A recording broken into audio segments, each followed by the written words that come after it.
Good morning and welcome to the Morning Espresso by the Indian Express. My name is Rahil Philippos. Let's get you started with the day's big story. At the fourth Quad summit, leaders diverged over the war in Ukraine, with US and Japan criticizing Russia, while India and Australia did not name Moscow in their public statements. The countries, however, were united in their response to China's belligerence.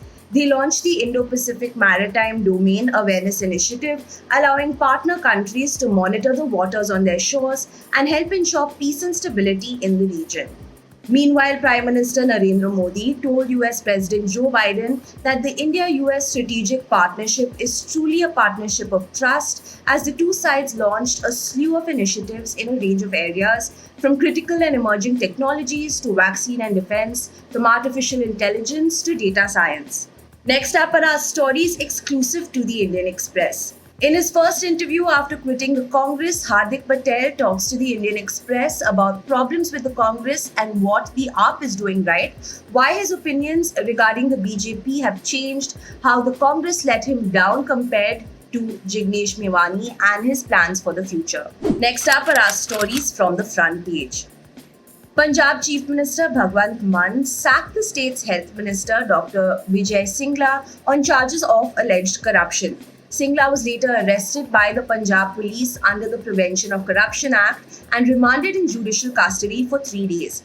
Sources told the Indian Express that the sacking was the result of a monitoring operation after a state government official raised a complaint against Singla and his OSD Pardeep Kumar.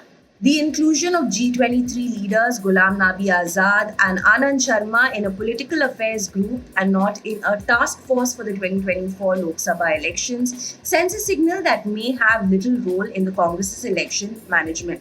The political affairs group will have no real powers and it will be an advisory group.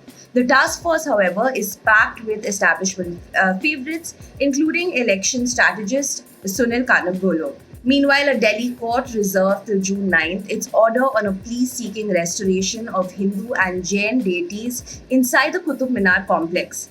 The ASI maintained that the structure status cannot be changed to allow worship, as it comes under the prohibition of the Ancient Monuments and Archaeological Sites and Remains Act 1958. And now for today's must-read stories. She was a civil defense volunteer who started uploading music videos on YouTube to support her family. Soon she began performing at shows, making her mark in the local circuit, until she disappeared 2 weeks ago. Soon after, the 28-year-old Dalit singer's family approached the Delhi police but were asked to leave. Later, one of her friends with access to her Gmail account was able to trace her last active location. On Monday, the family's despair turned to anger after her body was found buried near a highway in Rohtak. India and 11 other countries have agreed to join the Indo-Pacific Economic Framework launched by the United States. The framework is Washington's answer to the Trans-Pacific Partnership and its successor agreement, the Comprehensive and Progressive Agreement for TPP, as well as the Regional Comprehensive Economic Partnership. Why has Washington felt the need for such a framework, and what is in it for those who are part of it? We explain. In our opinion section today, Dr. Jagannath Panda writes on how the Quad can become more than an anti-China grouping.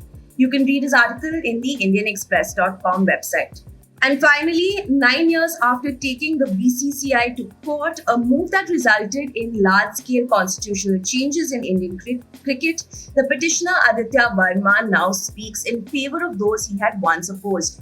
These days, Verma profusely praises N. Srinivasan, his one-time target. Unlike in the past, Verma doesn't talk about Indian cricket anymore. He has gone more micro, putting all his eggs in the Bihar cricket basket, and says his desire is to cleanse the system there. And that's all for today's Morning Express. So thank you for watching, and don't forget to subscribe to the Indian Express's YouTube channel for the latest news updates.